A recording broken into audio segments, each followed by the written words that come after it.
Pedimos que tú bendigas este tiempo, que nos dé fuerza, Señor, y que podamos compartir la palabra y que caiga en buena tierra, en corazones preparados, dispuestos y listos ya para recibir la instrucción, la palabra para hoy. Bendice nuestras vidas, quita todo impedimento, Señor, de la índole que sea, y trae un renuevo y una fortaleza espiritual a nuestras vidas. Te damos gracias por este tiempo de estudio de tu palabra, bendícelo y que sea tu Espíritu Santo el que nos ilumine y nos hable al corazón. En el nombre bendito de Jesús. Amén. Amén. Vamos a Daniel, capítulo 12, por favor. Daniel, capítulo 12. Vamos a leer los primeros versículos de este maravilloso libro. Libro que hay que leer ahora más que nunca, ¿saben? Más que nunca. Hay que leer las profecías, las visiones que tuvo este hombre.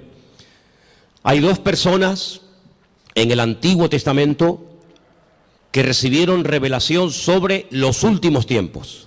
Solamente dos. Muchos profetas recibieron revelación para su época o para tiempos cercanos a su época. Pero hay dos profetas que especialmente destacan, dos hombres que especialmente destacan por encima de los demás. Uno es el profeta Daniel. Dice la Biblia que muchas de las cosas que él recibió y muchas de las cosas que él dejó escritas en su libro, él no las entendía. Él por fe las escribía y ahí las dejaba, y el Señor le decía: esto es para el fin de los tiempos, para los últimos días.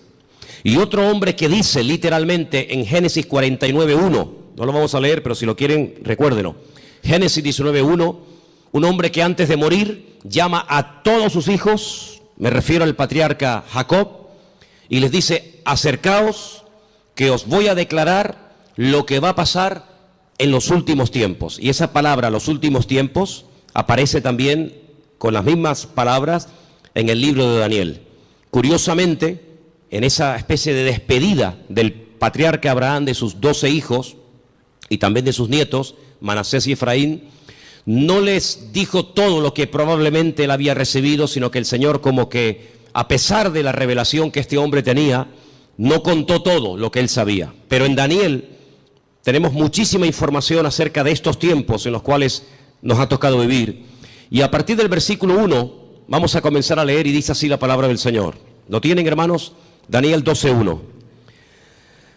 Realmente, para entender el capítulo 12 hay que comenzar a leer desde el 10. Son capítulos muy largos, muy profundos, y por cuestiones de tiempo no lo vamos a leer hoy.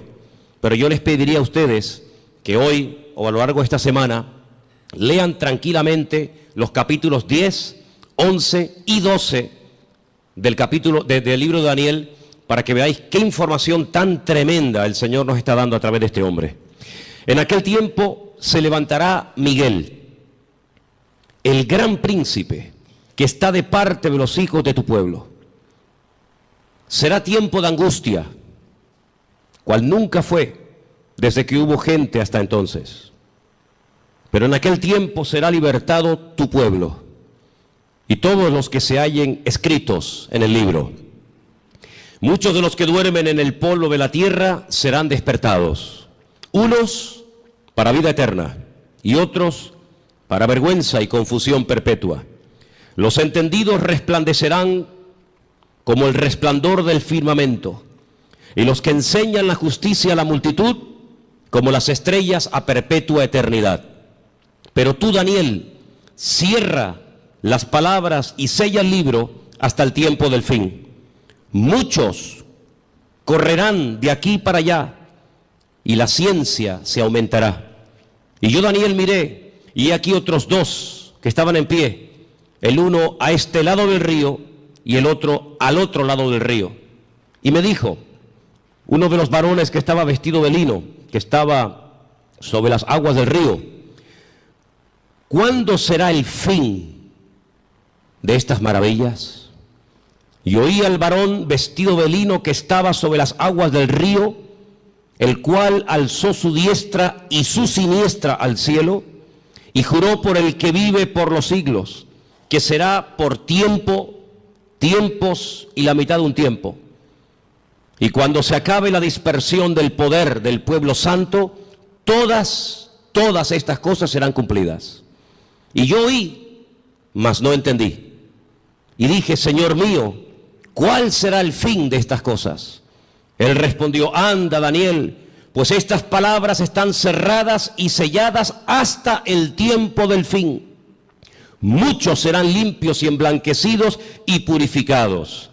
Los impíos procederán impíamente, y ninguno de los impíos entenderá, pero los entendidos comprenderán. Y desde el tiempo que se ha quitado el continuo sacrificio hasta la abominación desoladora, habrá 1290 días. Bienaventurado el que espere y llegue a 1335 días. Y tú irás hasta el fin y reposarás y te levantarás para recibir tu heredad al fin de los días. ¿Cuántos dicen amén? No es un libro fácil, ¿saben? Es un libro que además hay partes, no todo. Estos capítulos no, gracias a Dios, pero hay otros capítulos que están escritos en arameo. Y aunque se escriben las letras igual, las palabras significan cosas diferentes. Por lo tanto, esos capítulos, yo particularmente en arameo sí los puedo leer, pero no los entiendo porque no hablo arameo. Pero estos capítulos 10, 11 y 12 están escritos en hebreo y son muy interesantes porque hay expresiones, hay hebraísmos, hay palabras que tienen una profundidad, un sentido mucho más profundo que lo que a priori se puede entender, se puede ver, ¿no? ¿Por dónde empezamos? Bueno, hermanos, solamente decirles algo. ¿Os dais cuenta cómo está el mundo? En cuestión de días, en cuestión de semanas, el panorama mundial ha cambiado completamente.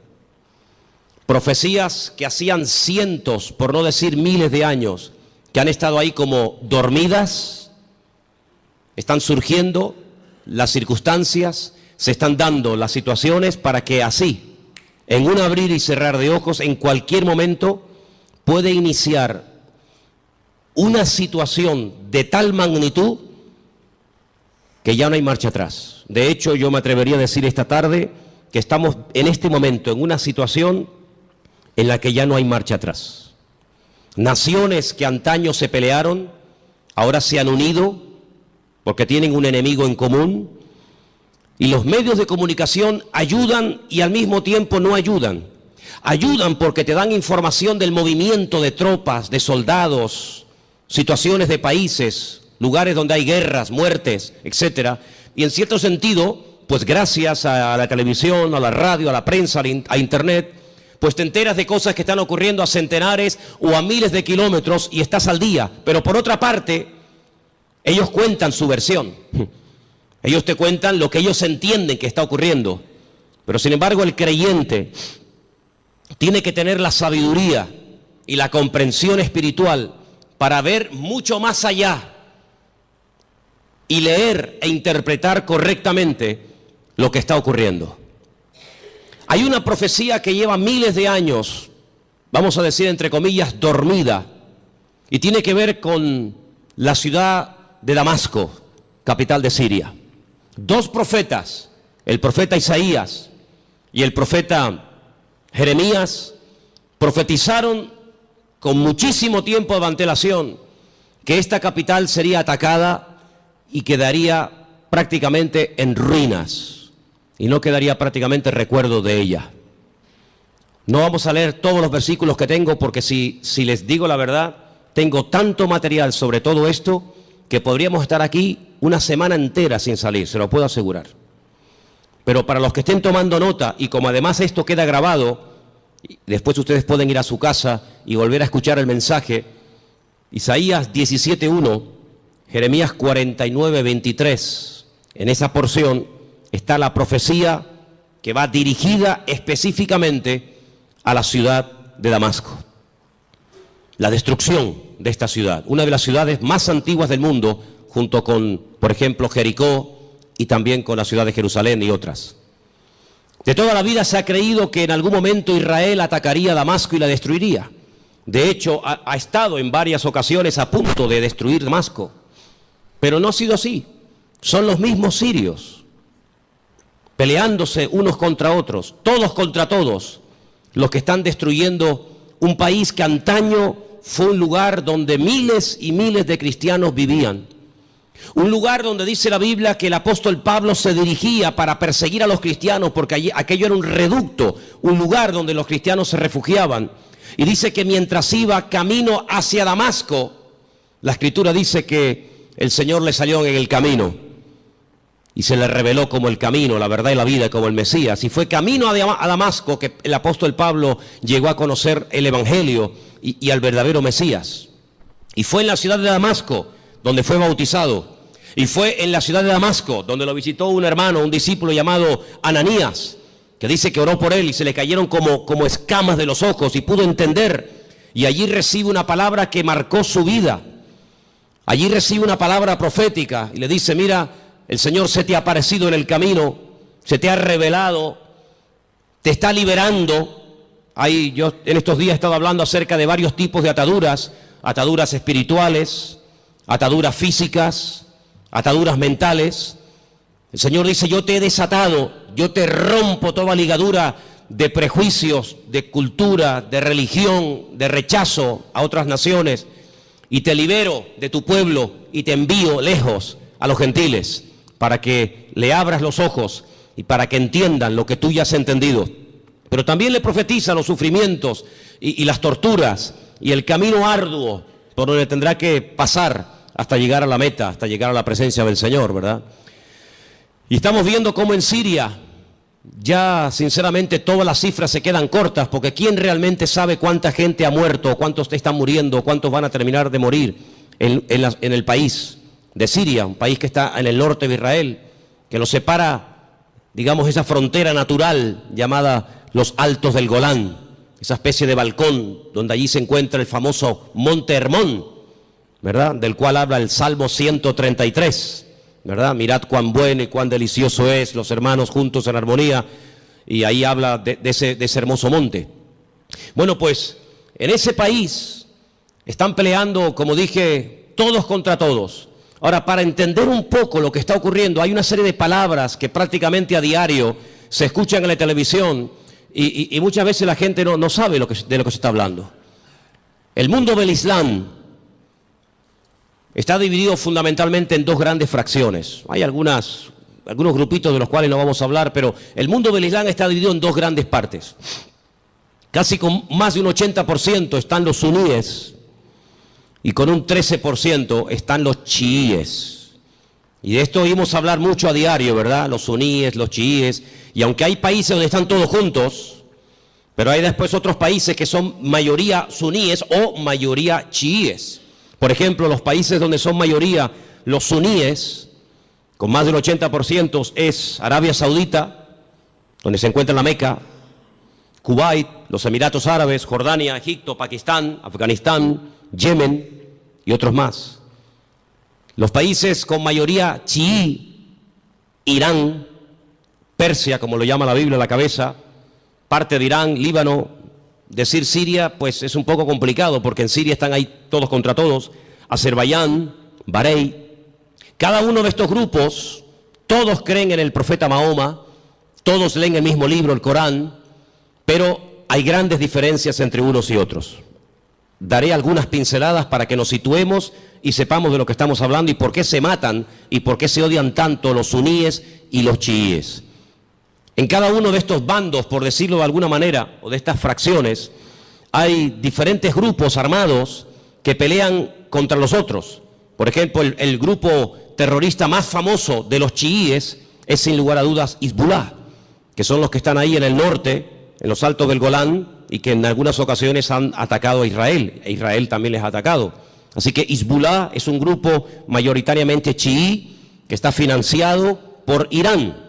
Pero luego en el otro bando, en la parte de los suníes, tenemos al famoso grupo Al-Qaeda, responsables de las famosas Torres Gemelas, tenemos a los talibanes, tenemos al famoso Estado Islámico, ISIS, a los hermanos musulmanes que ganaron y después fueron derrocados en Egipto, y tenemos al grupo Hamas. Hamas significa violencia y es el grupo que en este momento está liberando la franja de Gaza, allí al sur de Israel. ¿Por qué se llevan tan mal los chiíes y los suníes? A la muerte del profeta Mahoma, su yerno, que a la vez era su primo, llamado Alí, fue el que ocupó el lugar del profeta Mahoma. Sin embargo, en el grupo de los suníes, su suegro, que fue el que recopiló todas las cosas acerca del Corán, que era de la misma tribu que Mahoma, Abu Bakr, era el que tomó el liderazgo del Islam. La palabra suní viene de la palabra árabe suma, que significa código de conducta. Ellos creen en los ulemas, que son los doctores, los teólogos del Corán, y son los únicos que pueden, digamos, interpretar lo que dice el Corán, los textos del Corán. Por otro lado, los chiíes tienen a los famosos ayatolás, y ellos lo que hacen es que unen la política y la religión, y hay ahí una lucha, porque los suníes dicen que entre Alá y el hombre no puede haber ningún tipo de intermediarios, no se puede adorar a nadie más que a Alá, ¿sí? Pero sin embargo los chiíes, aunque también adoran a Alá y creen en el Corán, y van a la Meca en peregrinación. De hecho, sabéis, la última peregrinación ha sido, como todos los años, catastrófica. Han muerto casi 800 chiíes, la mayoría de ellos procedentes de Irán y de otros países chiitas. Pues ellos además en sus mezquitas tienen fotografías de sus mártires, entre comillas, de sus santos, y en cierto sentido como casi que los veneran. Así que estos dos bandos están enfrentados los unos contra los otros. Y allí en Siria, por ejemplo, están peleando los chiíes contra los suníes contra los chiíes. Unos son apoyados por unos países, otros son apoyados por otros países. Pero curiosamente nada de lo que ocurre en el mundo ocurre por casualidad. Todo tiene una razón de ser. Los hombres no pueden ir de un lugar a otro si Dios no lo permite. Las naciones no pueden dejar sus territorios y abarcar o conquistar otros territorios si Dios no lo permite. Todos los cambios que está habiendo en la geografía, en la política, en la economía, no es producto de la casualidad ni de la locura de cuatro locos, sino que todo esto es el movimiento que Dios permite que se lleve a cabo para el cumplimiento de las profecías, tanto de Daniel como de Ezequiel y otros grandes varones de Dios, que pronosticaron con cientos y con miles de años de antelación todo lo que iba a ocurrir.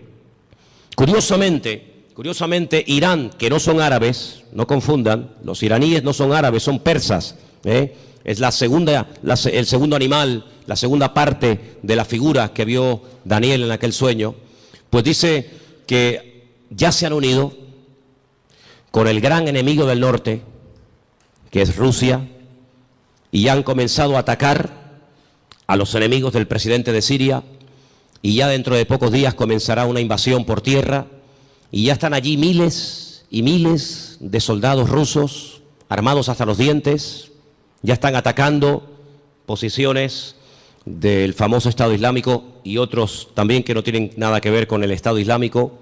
Y mira tú por dónde dos países, uno tremendamente religioso como es Irán, y uno tremendamente ateo, como supuestamente se cree que son los rusos, pues resulta que se han unido porque dice que van a ayudar. Fíjate qué bondadosos y qué maravilla.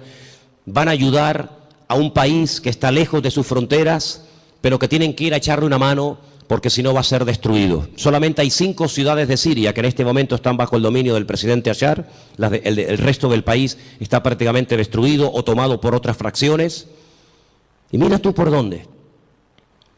La semana pasada la costa de Siria y la costa de Israel se llenaba de portaaviones chinos, armados hasta los dientes con armas nucleares, con misiles, con bombas, misiles de largo y de corto alcance, capaces de recorrer centenares y miles de kilómetros.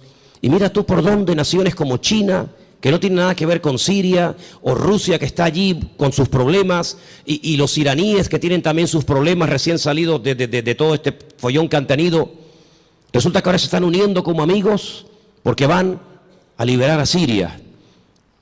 Y nos vamos a quedar con esta información, nos vamos a quedar simplemente con la idea de que van a ayudar a Siria y cuando se arregle la situación en Siria cada uno se va a retirar a su respectivo país.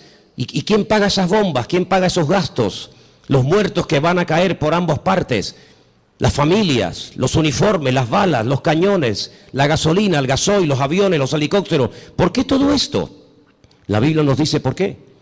Porque el Señor en los últimos tiempos lo que hará es que utilizando entre comillas la excusa de que van a ayudar, de que van a liberar a un país amigo o aliado como puede ser Siria, una vez que lo hayan, digamos, calmado la situación, nada les va a impedir que crucen por el norte y por diferentes partes del país rumbo, como dice la Biblia, a la tierra gloriosa. Porque detrás de todo esto no está simplemente cuestiones políticas o económicas, sino fundamentalmente hay una razón: destruir a Dios y destruir al pueblo de Dios.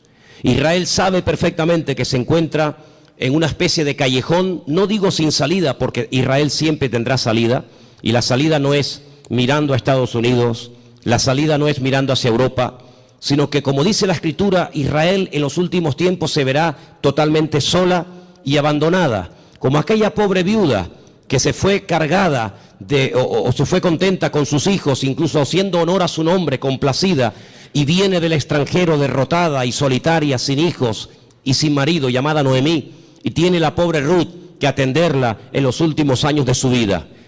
La Biblia nos enseña que estos últimos tiempos recibe un nombre que nos revela, porque los nombres son muy importantes en la Biblia.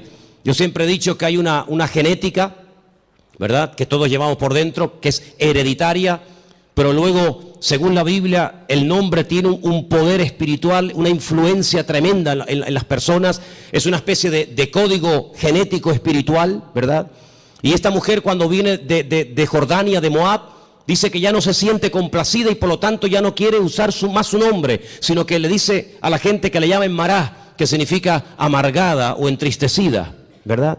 Y es interesante ver cómo estamos viendo el inicio de lo que la Biblia habla clarísimamente, que va a ser una tercera guerra mundial sin precedentes en la historia.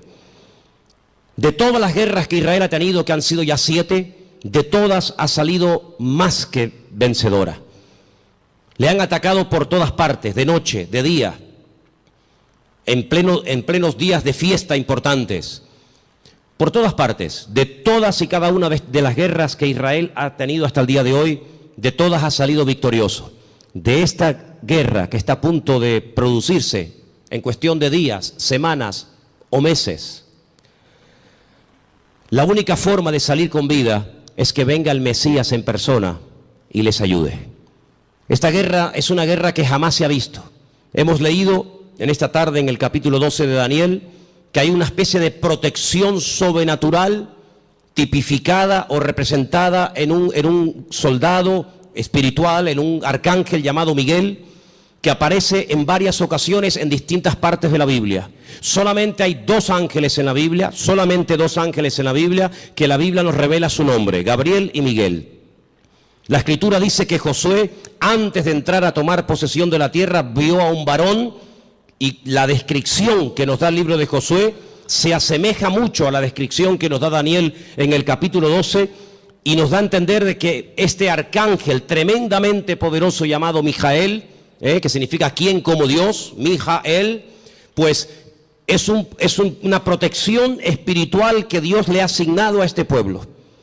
En algún momento puntual, solamente Dios sabe cuándo, este arcángel, este varón de Dios tremendamente poderoso, que contendió con Satanás por el cuerpo de Moisés, dice el libro de Judas, será quitado, será desplazado, y entonces dice que será un tiempo de angustia cual nunca hubo gente, y más que gente, la palabra es naciones. Desde que hay naciones sobre la faz de la tierra, dice la Biblia que nunca el hombre habrá visto una guerra de tal magnitud, con tanta cantidad de soldados, de armamento y de tropas como esta última. Vamos a leer dentro de unos momentos algunos textos de la Biblia, pero es impresionante los datos que la Biblia te da antes de que comience la guerra. Aún no ha comenzado, aún no existía el siglo XX, o el siglo XXI, cuando todo esto se escribió, y los profetas, por revelación del Señor, recibieron los datos concretos y específicos sobre esta guerra. Por ejemplo, nos dice que llegarán a intervenir más de 200 millones de soldados. Jamás ha habido ninguna guerra con tantos millones de soldados. 200 millones de soldados. Esta guerra se describe de una forma tremenda, con unos detalles que te quedas con la boca abierta, en 3 capítulos de la Biblia. Creo que sois capaces de recordar estas cifras. Ezequiel 38 y 39 y Zacarías capítulo 14. Ahí tenéis toda la información acerca de esta tremenda batalla que empezará por el norte, capitaneada y dirigida nada más y nada menos que por Rusia. En el capítulo 38 del libro de Ezequiel nos dice algunas cosas muy interesantes sobre este tiempo final. Y voy a leer algunos versículos para que veáis qué importancia le da el Señor a que el pueblo de Dios no esté en la ignorancia. Hay gente que está muy distraída, muy sumergida en sus problemas, muy metidos en sus cuestiones y se olvidan de que el Señor en su palabra nos dice que tenemos que levantar la vista y darnos cuenta de que nuestra redención está cercana. Ezequiel 38 dice, versículo 1, vino palabra del Señor diciendo, hijo de hombre, pon tu rostro contra Gog. Gog es el nombre, digamos, simbólico, no es que se llame así, de una región que la Biblia lo llama Magot, que está en todo lo que sería todo el territorio que ocupa Rusia actualmente. Y fijaros que hay dos nombres de hombres, solamente dos hombres de hombres, que curiosamente tanto en español como en hebreo empiezan y terminan con la misma letra. Uno es el nombre David. David empieza con una letra llamada Dalet y termina con otra letra llamada Dalet. Y esto nos habla acerca de que David era un hombre que cuando lo conocías así era. No es que lo vas conociendo y es completamente diferente. Es un hombre que no tiene dos caras, no tiene dos personalidades, no tiene doblez en su carácter. David era así. Por eso esa letra que empieza y esa letra que termina es la misma, como diciendo que David es un hombre que es lo que ves, no hay más. Curiosamente, en un acto de imitación sin precedentes en la historia, a este líder político se le pone un nombre simbólico cuya letra empieza por la G o la Gimel en hebreo y con la misma letra termina la G o la Gimel, God, como diciendo que lo que ves es lo que hay. En David era lo positivo. Si ves que es un hombre espiritual, es que es espiritual. Si ves que es un hombre valiente, es que es valiente. No es que dé impresión de valiente y luego es un cobarde. No es que es un hombre aparentemente espiritual y luego es un carnal. No. Bueno, pues en God, en este personaje que nosotros lo conocemos más famoso como el nombre del famoso anticristo, si tú lo ves así, así es como es. Es malo, es apoyado por el diablo, etcétera, etcétera. Y dice aquí, así ha dicho el Señor, he aquí yo estoy contra ti, oh God, príncipe soberano de Mesec y Tubal. Estos son hijos de Noé. Te quebrantaré, pondré garfios en tus quijadas y te sacaré a ti y a todo tu ejército, caballos, jinetes, en todo equipados, gran multitud de paveses, escudos, teniendo todos ellos espada. Y ahora menciona una coalición, no están todos nombrados, una pequeña coalición de naciones que se van a unir. Y menciona Persia, y ya hemos dicho que Persia, ¿quién es? Ok, es Irán. Cus, tenemos Etiopía, tenemos Libia, con otros nombres, todos ellos con escudo, con yelmo, Gomer, sus tropas, la casa de Togarma, los confines del norte, sus tropas. Prepárate, apercíbete tú y toda tu multitud que se ha reunido a ti, y sé tú su guardia. Pero si leemos un poquito más adelante, versículo 15, vendrás de tu lugar de las regiones del norte, y tú y muchos pueblos contigo. Fíjate, todos ellos a caballo, gran multitud, poderoso ejército. Subirás contra mi pueblo Israel. Sí, es inevitable que este hombre ataque a Israel, es inevitable. Bueno, pero es que van a ir a Siria. La noticia no dice nada de Israel. Las noticias no, pero la Biblia sí. Y las noticias no pueden saber la información que tú y yo tenemos en esta tarde. Mañana Telecinco no puede decir, le presentarían una denuncia, dirían, esta gente está loca. Mañana no vamos a ver en Telecinco, en Antena 3, que Rusia pretende apoderarse de los altos del Golán con la intención de atacar Israel. Me dice, pues ustedes están locos. No. Las noticias no te lo van a decir, te lo estoy diciendo yo, te lo está diciendo el Señor a través de mi boca. Subirás contra mi pueblo Israel como nublado para cubrir la tierra y será al cabo de los días, al final de los tiempos, en estos tiempos. ¿Y qué dice aquí? Y te traeré sobre mi tierra. No es que a Putin se le ocurre la genial idea de decir, bueno, vamos a Siria y ya que estamos a un tiro de piedra, saltamos los altos del Golán Y desde los altos del Golán vemos todo Israel abajo y la machacamos. Total, que son 300 kilómetros de largo para un imperio, para una potencia militar como Rusia, que con una bomba hace así y borra de la faz de la tierra a 10 millones de personas, porque eso es lo que puede tener Israel en este momento, si es que llega ahora mismo a 10 millones de personas viviendo allí. ¿Qué puede impedir? Pero no es él el que lo decide, es Dios el que le dice a God, ven a mi tierra, ven. Y entonces dice, para que las naciones me conozcan, cuando sea santificado en ti, oh God, delante de tus ojos. Así dice el Señor, ¿no eres tú aquel de quien hablé yo en tiempos pasados por mis siervos los profetas de Israel, los cuales profetizaron en aquellos tiempos que yo te había de traer sobre ellos? Israel sabe perfectamente que Rusia les va a atacar en cualquier momento. Ya lo hicieron hace poco allí en Ucrania, en el país de nuestro hermano. No se cortan un pelo, no tienen ningún problema, tienen afán de expansión. Quieren recuperar lo perdido e incluso lo que nunca fue de ellos. No atacaron en un momento determinado un país que no tenía nada que ver con Rusia, como fue Afganistán. La Biblia profetiza que Rusia va a atacar en los últimos tiempos a Israel. En aquel tiempo, cuando venga God contra la tierra de Israel, dice el Señor, subirá mi ira y mi enojo. Tremendo. Pero vamos al capítulo 39. He aquí yo estoy contra ti, oh God, príncipe soberano de Mesed y Tubal. Te quebrantaré y te conduciré y te haré subir de las partes del norte y te traeré sobre los montes de Israel. Otra vez. Te sacaré tu arco de tu mano izquierda y te derribaré tus saetas en tu mano. Sobre los montes de Israel, ahora viene la palabra tremenda. Sí, es verdad, Rusia atacará a Israel, pero sobre los montes de Israel caerás tú y todas tus tropas, y los pueblos que fueron contigo, y aves de rapiña de toda especie, las fieras del campo, le he dado por comida. Sobre la faz del campo caerás, porque yo he hablado, dice el Señor. Impresionante, ¿eh? Enviaré fuego sobre Magot, sobre los que moran con seguridad en las costas, y sabrán que yo soy el Señor. Y haré notorio mi santo nombre en medio de mi pueblo Israel, y nunca más dejaré profanar mi santo nombre. Y sabrán las naciones que yo soy el Eterno, el Santo de Israel. He aquí viene y se cumplirá, dice el Señor, este es el día en el cual yo he hablado. Los moradores de la ciudad de Israel saldrán y encenderán y quemarán armas, escudos, paveses, arcos, saetas, dardos de mano y de lanzas, y los quemarán en el fuego por 7 años. Durante 7 años tendrán combustible, tendrán armamento de todo lo que abandonaron estas tropas tremendas.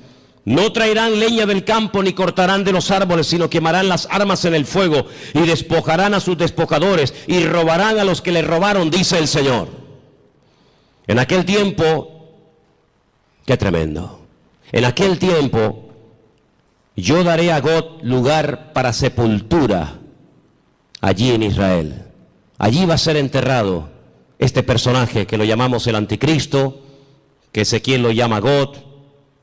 Allí va a ser enterrado, y después le voy a decir cómo el Señor es tan misericordioso que permite que el anticristo o God, ¿por qué el Señor permite a un personaje tan ruin y tan malo que sea enterrado en Israel y no despedazado, comido por las fieras? Vais a ver qué misericordioso es el Señor. En aquel tiempo yo daré a God lugar para sepultura allí en Israel, en el valle de los que pasan al oriente del mar, obstruirá el paso a los transeúntes, pues allí enterrarán a God y a toda su multitud, y lo llamarán el valle de Hamón God, que significa la multitud de God. La casa de Israel los estará enterrando por 7 meses. ¡Qué matanza, hermanos! 7 meses enterrando cadáveres. Impresionante, ¿eh? Versículo 13. Los enterrará todo el pueblo de la tierra, y será para ellos célebre el día en el que yo sea glorificado, dice el Señor. Tomarán hombres a jornal que vayan por el país con los que viajen para enterrar a los que queden sobre la faz de la tierra, a fin de limpiarla, y al cabo de 7 meses harán el reconocimiento. Pasarán los que irán por el país, y el que vea los huesos de algún hombre pondrá junto a ellos una señal, hasta que los entierren los sepultureros en el valle de Hamón God. Versículo 21, pondré mi gloria entre las naciones y todas las naciones verán el juicio, mi juicio que habré hecho y mi mano sobre ellos. Es increíble, ¿no? Como el profeta Ezequiel pudo describir con una exactitud tremenda cuánto tiempo estarán enterrando cadáveres, cuántos años quemando armamento al fuego. ¿Quién es este hombre God? Si ustedes estudian los nombres de los hijos de Noé, porque de ahí arranca todo, una de las cosas que tenemos que tener bien claro es que el futuro está escrito, está codificado en el pasado. Todo está escrito en el Génesis. Y para poder comprender lo que va a pasar en el futuro, hay que saber lo que pasó en el pasado. 3 hijos tuvo Noé: Sem, Can y Jafet. Cuando Noé sale del arca, planta una viña, dice la palabra de Dios que se emborrachó, perdió el control, se emborrachó, quedó desnudo en medio de su tienda. Y uno de sus hijos, Can, dice el texto hebreo, que se rió, se burló de su padre, no lo cubrió, no lo tapó, lo humilló, se lo contó a sus hermanos, incluso hasta intentó propasarse con su propio hermano, con su propio padre. Sus 2 hermanos fueron de espalda caminando y taparon a su padre. Fíjate qué misericordioso es el Señor, que este personaje que es descendiente de Jafet, no de Can, no de Sem, sino de Jafet, por haber cubierto a su padre, él será cubierto con tierra en los últimos tiempos, en la tierra de Israel. El refrán dice, midá keneged midá, lo que siembras es lo que cosechas, medida por medida. ¿Por qué esperó el pueblo de Israel por María? Al fin y al cabo era una, el resto era tanta gente, 2 millones de personas. ¿Por qué esperó todo el pueblo por María? Porque María, cuando Moisés era pequeño, esperó a ver cuál era el futuro de su hermano Moisés, y no se fue hasta que la hija del faraón lo adoptó y se lo llevó al palacio. Y por ese acto de esperar, de preocuparse por el futuro de su hermanito, que en aquel tiempo era un bebé de 3 mesitos, por ese acto de misericordia y de amor y de interés, años más tarde, el pueblo la espera a ella. Y siempre es así. De ahí que Pablo diga a los Gálatas, si queréis cosechar, tenéis que sembrar, pero sembrar abundantemente para poder cosechar abundantemente. Así que este personaje está a punto de aparecer. Este famoso anticristo está a punto de aparecer, pero ya lo hemos dicho en muchas ocasiones, que en los últimos tiempos habrá una influencia de una institución religiosa que describe perfectamente el libro del Apocalipsis, que dice cómo se visten, dónde están, cómo hablan, cómo no hablan, etcétera, etcétera. Es increíble el impacto que en tan poco tiempo ha producido el Papa Francisco. Es increíble, ¿no? En tan poco tiempo le ha caído bien a todo el mundo. No hay nadie que diga nada malo de Francisco. Fue a Israel y a los judíos, a los rabinos les cayó bien. Incluso llegó a ir al muro de los lamentos y puso su petición entre las rendijas del muro. Después se fue con Abu Hamas, el presidente de la autoridad palestina, y le cayó estupendamente y casi se hicieron amigos y rezaron juntos mirando hacia la Meca. Se fue a Turquía y en la famosa mezquita de Turquía, orando hacia la Meca, le cayó de maravilla a los musulmanes. A todo el mundo le cae bien, a los artistas, incluso a los ateos. Recientemente escuchaba a un político ateo que decía, me cae muy bien este hombre, aunque yo no soy creyente ni creo en Dios, pero me cae muy bien este hombre. Dieron la vuelta al mundo en cuestión de minutos las declaraciones que hizo en un avión mientras viajaba, cuando le preguntaron por los homosexuales, por los gays, y él dijo, ¿quién soy yo? ¿Quién soy yo para juzgar a los gays? Y todo el mundo comenzó a decir, la iglesia está cambiando. Qué diferente, la postura de este Papa en comparación con los otros 2 que eran tan intransigentes y tan radicales. ¿Quién soy yo para juzgar? No pasó mucho tiempo y ya hizo juicio sobre uno de sus trabajadores. Ayer un sacerdote, dice él, que salió del armario porque Dios así se lo había pedido y así lo había querido, y fulminantemente fue destituido, ¿no? Qué contradicción con las declaraciones del avión, ¿no? Pero en los últimos tiempos la Biblia nos enseña que habrá una especie de religión que le va a caer bien a todo el mundo. Será capaz de ir con los musulmanes, con los judíos, con los cristianos. Dicho sea de paso, hace muy poco tiempo este Papa se fue por primera vez en toda la historia con un pastor muy conocido por nosotros a una iglesia evangélica en la ciudad de Caserta, en Italia, donde yo estuve ahora hace unos días. Estuvo con un montón de pastores que vinieron de Argentina, puesto que el Papa es argentino, y allí tuvieron un culto donde él estuvo como uno más. Hicieron un tiempito de oración, y él hizo una oración incluso, y todos participaron, y se sacaron fotografías, y todo el mundo, qué contento, ¿verdad? La Biblia nos enseña que las rameras son capaces de irse con gente mayor y con gente joven. Las rameras son capaces de irse con gente sin dientes y con gente con dentadura perfecta. Las prostitutas son capaces de trabajar de día o de noche, y lo mismo le da a irse con un blanco, con un negro, con un rico, con un pobre, con un cristiano, con un ateo, con un satánico, le da igual, porque ese es su trabajo, llevarse bien con todo el mundo para sacarle lo que ella quiera a cambio. Y la palabra de Dios nos enseña que en los últimos tiempos la política y la religión se casarán y se unirán. Qué tremendo los lugares y las conversaciones que últimamente está manteniendo el Papa y muchos políticos viajando de un lugar para otro. Todo está preparado. Y hermanos, esto no ha hecho más que empezar, pero en cualquier momento salta la chispa. Y lo que tenemos que preguntarnos todos y cada uno de nosotros, ¿qué mensaje nos está dando el Señor? Yo vengo diciendo hace mucho tiempo que Dios está hablando y hablando y hablando y hablando. El problema no es que Dios no hable, el problema es que hay muchos que no le entienden, o si le entienden se hacen los distraídos. Dije hace unas semanas atrás que Dios no solamente habla a través de la palabra, claro, lo sabemos. El que lee la Biblia está leyendo la palabra de Dios, el SMS de Dios, el WhatsApp de Dios, y sabe perfectamente lo que Dios quiere y lo que Dios no quiere. Pero ¿y los que no leen la Biblia? El que no le interesa o no quiere, o dice él que no entiende la Biblia, pues Dios también le está hablando a toda la humanidad. Quiero que vengan conmigo a Génesis 1, capítulo 14, para que os des cuenta algo tremendo que el Señor dijo en un principio. Allí está, en el Génesis 1, 14. Dio una señal, dio un mensaje muy interesante. Y vamos a leerlo en esta tarde. Dice así, Génesis 1, 14. ¿Lo tienen, hermanos? Tengo esta página de la Biblia prácticamente destrozada, entonces espero leerla bien porque la tengo toda pegada. Creo que dice algo así como: y dijo Dios, haya lumbreras en la expansión de los cielos para separar el día de la noche y sirvan de señales para las estaciones. Ahora ya no tengo ese trocito que dice para días y años. Ok, ahí está. ¿Qué es lo que será? Lo mismo que fue.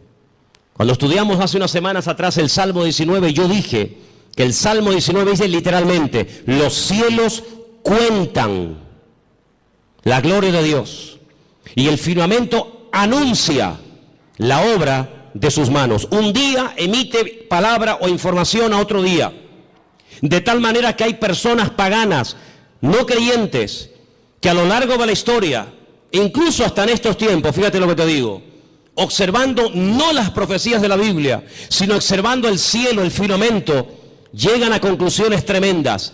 Quiero decirles que en un momento puntual de la historia de la humanidad, el Señor utilizó el astro rey, el sol, la luna y las estrellas para darle un mensaje profético a uno de sus hijos llamado José.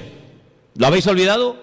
Dice que él vio al sol, a la luna y a las estrellas que se postraban delante de él. Y Jacob, cuando oye el sueño de su hijo, él entiende perfectamente lo que le está diciendo. El sol es el padre, la luna es la madre y las estrellas son sus hermanos.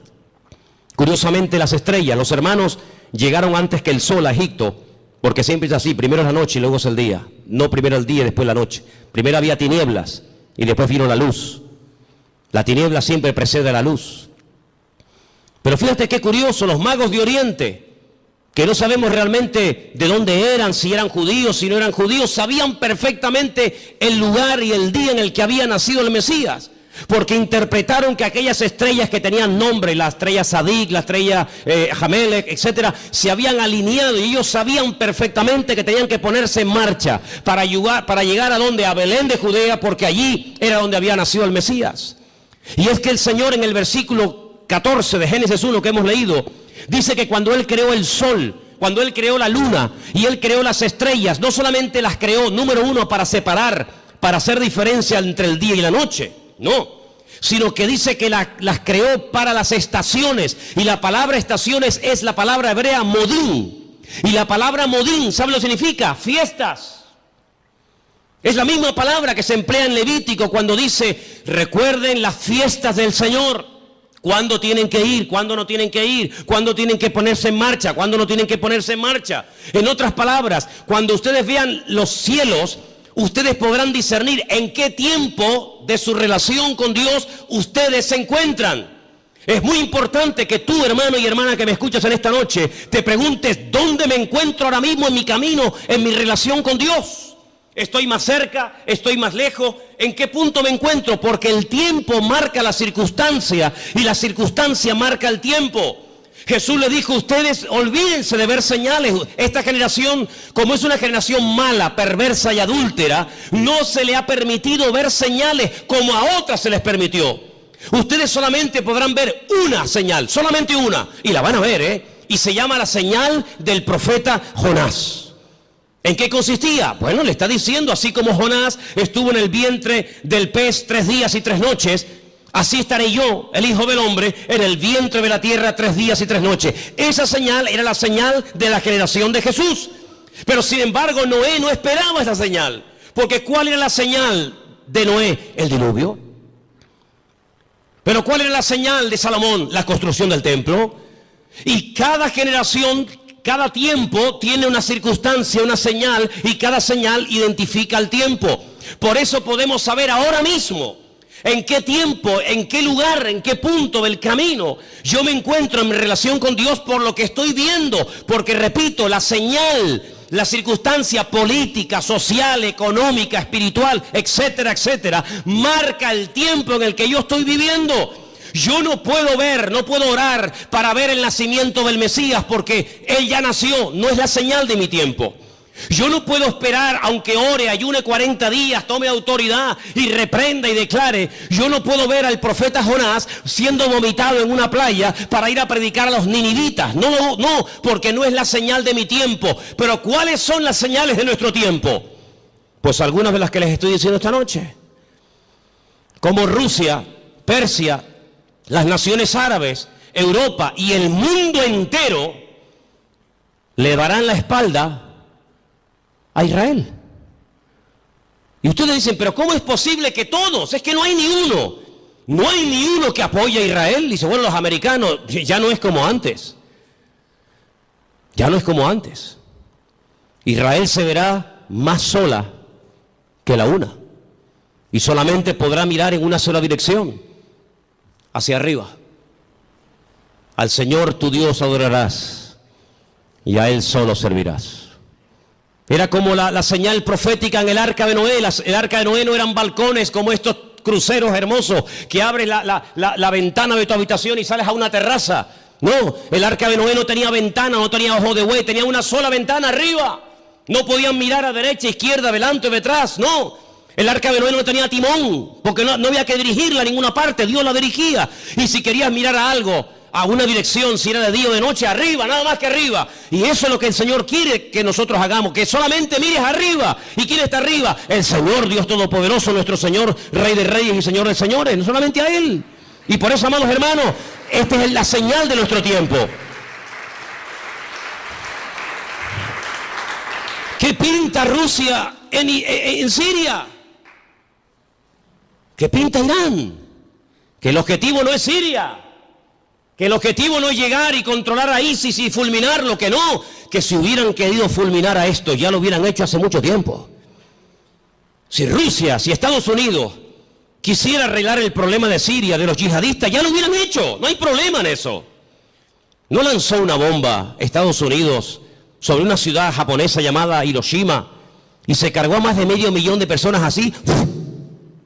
Y no lanzó otra sobre Nagasaki y en cuestión de segundos hizo, la borró de la faz de la tierra. Que el problema no está en que no se pueda contra ellos, sí se puede contra ellos. El tema es que cada pieza tiene que encajar en el puzzle del Señor. Y el Señor ha puesto a esta gente allí. Una cosa increíble que un musulmán dinamite una mezquita o ataque a otro musulmán, es una cosa increíble. Que le prenda fuego a un cuerpo de un hermano musulmán es una cosa inconcebible dentro del Islam, porque el Islam no es eso. Pero con esa excusa Las potencias se están uniendo, pero no se dan cuenta de que es el Señor el que les está diciendo, vengan, vengan. Y al final dice que el Señor los llevará a un gran valle, y quiero leer y terminar con esto porque les digo, tengo material para estar aquí un año, pero en Zacarías capítulo 14, y después la última porción la leeremos en Joel, es el Señor el que le dice a las naciones, vengan que yo les voy a juzgar en el valle de la decisión, valle de Josafat. Zacarías capítulo 14, ¿lo tienen, hermanos? ¿Sí? Dice así la palabra del Señor. He aquí el día del Señor. Viene, y en medio de ti serán repartidos los despojos, porque yo reuniré a todas las naciones para combatir contra Jerusalén. Es el Señor el que permite que vayan a hacer guerra contra Jerusalén. No es una mente loca o sádica o fanática. Es el Señor. La ciudad será tomada, las casas serán saqueadas y violadas las mujeres. La mitad de la ciudad irá en cautiverio, mas el resto del pueblo no será cortado de la ciudad. Después saldrá el Señor y peleará con aquellas naciones como peleó en el día de la batalla. Se afirmarán sus pies en aquel día sobre el monte de los olivos, que está enfrente de Jerusalén al oriente. Y el monte de los olivos se partirá por en medio hacia la tierra del oriente y hacia el occidente, haciendo un valle muy grande, y la mitad del monte se apartará hacia el norte y la otra mitad hacia el sur. Seguimos un poquito más adelante, versículo 6. Acontecerá que en ese día no habrá luz clara ni oscura. Volvemos al Génesis. Será un día el cual es conocido por el Señor, que no será ni de día ni de noche. Es algo que no nos entra en la cabeza. Pero sucederá que al caer la tarde habrá luz. Acontecerá también en aquel día que saldrán de Jerusalén aguas vivas, la mitad de ellas hacia el mar oriental y la otra mitad hacia el mar occidental, en verano y en invierno. Y el Señor será el rey sobre toda la tierra, y en aquel día el Señor será uno, y uno será su nombre. Vamos a ir al versículo 12. Esto nunca ha pasado en ninguna guerra bíblica. Esta será la plaga con la que herirá el Señor a todos los pueblos que pelearon contra Jerusalén. La carne de ellos se corromperá estando ellos sobre sus pies. No es que cuando te pegan un tiro, te meten una puñalada, te duele y te caes poco a poco al suelo. No va a pasar así. Va a ser algo fulminante. La carne de ellos se consumirá estando sobre sus pies. Se consumirán en las cuencas sus ojos, y la lengua se les deshará en la boca. Y acontecerá en aquel día que habrá entre ellos gran pánico, enviado de parte del Señor, y trabará cada uno en su mano a su compañero, y levantará su mano contra la mano de su compañero. Se matarán unos a otros. Algo milagroso. Sigo más adelante, versículo 15. Así también será la plaga de los caballos, de los mulos, de los camellos, de los asnos y de todas las bestias que estuvieren en aquellos campamentos. Todos los que sobrevivieren de las naciones que vinieron contra Jerusalén subirán de año en año para adorar al Rey, al Señor de los ejércitos, y a celebrar la fiesta de los tabernáculos. Y pueden seguir leyendo para que veáis qué cosas tan interesantes se dicen ahí. Aquí predice la Biblia que las armas químicas, bacteriológicas y nucleares se van a usar, hermanos. No te quepa la menor duda. Estando de pie, se desmigajan, desaparecen como si fueran polvo, como si fueran ceniza. Así describe el profeta Zacarías la muerte de la gente en esta batalla, en el valle de Josafat, valle de Megido. Napoleón, cuando llegó a Israel, visitó el valle de Josafat o el valle de Megido y dijo: este valle está preparado para librar una gran batalla. Y efectivamente, en ese lugar, dice el Señor, que es como una olla, como un lagar. El Señor entrará allí en juicio con todas las naciones, 200 millones de soldados, tierra, mar, aire, por todas partes, árabes, europeos, de todas las partes del mundo, peleando por conquistar Israel, por arrasar de la faz de la tierra a este pueblo, por conquistar Jerusalén y por decir: hemos ganado, hemos vencido, hemos humillado al Dios de Jacob, al Dios de Isaac y al Dios de Abraham. ¿Qué les parece? Ya no es una guerra contra hermanos, ya no es una guerra con una familia, ya no es una guerra contra otro país, ya es una guerra contra el mismísimo Dios. Cargarse a Dios, borrar a Dios de la faz de la tierra. Pero hay una señal que está apareciendo en los últimos tiempos, y te la dejo ahí para que medites en ella. Y dice la Biblia literalmente lo siguiente: el sol se convertirá en tinieblas y la luna en sangre antes de que venga el gran día y espantoso del Señor. Qué curioso, ¿no? Hasta Dios hablando a través de los eclipses, a través de las famosas lunas de sangre, que curiosamente tanto el año pasado, 2014, como este año 2015, siempre han aparecido coincidiendo o con Pesaj, la Pascua, o con la fiesta de los tabernáculos. Qué curioso, el año pasado y este año otra vez volvió a aparecer una cuarta luna roja en el día de Pesaj o de Pascua, y recientemente, hace unos días, en la fiesta de los tabernáculos. Dios hablando, porque un día emite palabra, otro día, los cielos cuentan la gloria del Señor. Lo que puedo decir con todo esto es que nos queda poco tiempo. La humanidad va a entrar en un callejón sin salida, pero dice la Biblia que tenemos que velar, tenemos que orar, buscar del Señor más que nunca, no perder el tiempo. No dejes que el enemigo te robe la paz, ni dentro de tu casa ni fuera de tu casa. No dejes que el enemigo arrebate la bendición que tanto le costó al Señor ganar en la cruz por ti y por mí. Así que en esta tarde es tiempo de acercarnos al Señor, es tiempo de decirle: Señor, recompón mi vida, restaura. Hay voces por aquí, voces por allá, el mundo se está cayendo a pedazos, la ciencia aumentará, la gente corre de un lado para otro, gente de oriente a occidente, de aquí para allá. Pero todo esto es la señal de que pronto te corre de un lado para otro, gente de oriente a occidente, de aquí para allá. Pero todo esto es la señal de que pronto viene el Señor a buscar a su pueblo. ¿Cuántos dicen amén? Cierra tus ojos, hermano. Cierra tus ojos. Lee tranquilamente hoy en casa Ezequiel 38, Ezequiel 39, el libro de Joel, las cartas de Pablo, el libro de Apocalipsis, el libro de Daniel, y te vas a dar cuenta de que el Señor está hablando por todas partes, para que despertemos del sueño, para que nos demos cuenta de que el tiempo se acorta y que no hay tiempo que perder. Señor, en esta tarde nos vamos a acercar ahora a tu mesa con acción de gracias. Queremos participar con gratitud, reconociendo tu soberanía, reconociendo tu autoridad. Nos ponemos bajo tu cobertura, Señor. Nos ponemos, Señor, en tus manos. Pedimos que bendigas este pan, este vino, símbolos de tu muerte, de tu victoria, de tu resurrección, de tu venida. Y que en esta tarde lo hagamos, como dice la palabra del Señor, dignamente, valorando cada cosa que tú has hecho por nosotros, Padre. Bendice este tiempo y que podamos salir esta tarde de este lugar renovados,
wish for this to start. I set my standards high in hopes they will not fall apart.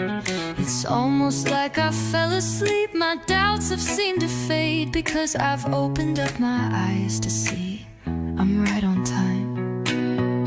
When the world is crumbling all around you, when everything is gray, no more illusions, and you feel the gravity pulling you closer to the ground. Take me.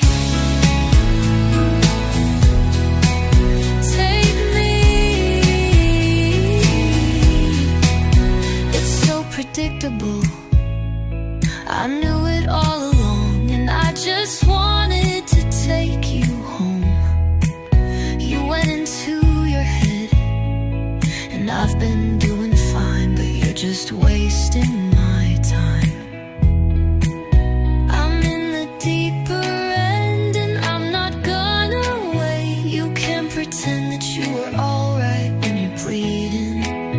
You think it's over now, but you've been dead wrong, and I am laughing along. When the world is crumbling all around you, when everything is gray,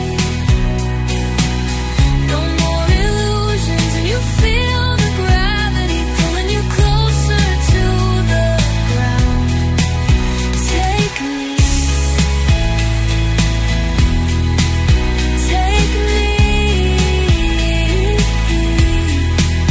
It's so predictable. It's so predictable.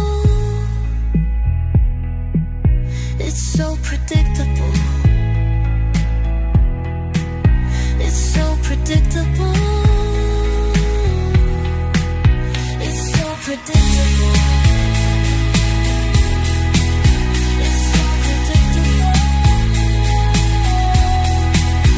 It's so predictable.